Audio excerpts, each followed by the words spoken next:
Masih ingat Nia Daniati? Mantan istri Farhad Abbas, dulu sukses berkat lagu Patah Hati. Sebelum era TikTok dan YouTube, Indonesia punya penyanyi yang lagunya jadi soundtrack patah hati nasional, Nia Daniati.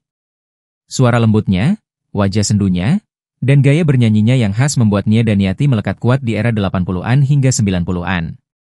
Lagu seperti Gelas-Gelas Kaca, Benci Tapi Rindu, hingga Burung-Burung Malam menjadi hits di mana-mana.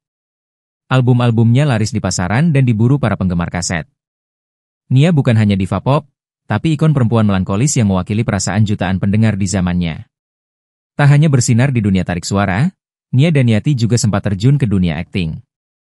Ia bermain dalam sejumlah film drama dan FTV, memperluas pengaruhnya sebagai entertainer serba bisa.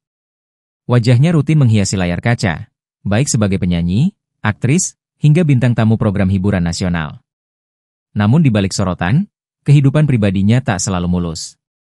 Ia sempat menikah dengan pengacara kontroversial Farhad Abbas, namun pernikahan itu kandas di tengah jalan. Dari pernikahan tersebut, lahirlah satu anak perempuan, Olivia Natania. Sayangnya, nama Nia sempat kembali mencuat bukan karena karya, melainkan karena terseret dalam kasus hukum yang melibatkan anaknya. Olivia sempat menjadi tersangka dalam kasus dugaan penipuan CPNS. Meski tidak terlibat langsung, Nia Daniati harus menghadapi tekanan publik yang besar sebagai ibu. Kini, Nia Daniati tetap aktif bernyanyi, tampil di sejumlah acara nostalgia dan undangan pensiunan. Ia juga sering muncul di infotainment, tampil tegar dan tenang menghadapi badai kehidupan. Sosoknya kini lebih kalem, penuh refleksi, namun tetap memancarkan aura diva yang tak luntur dimakan zaman.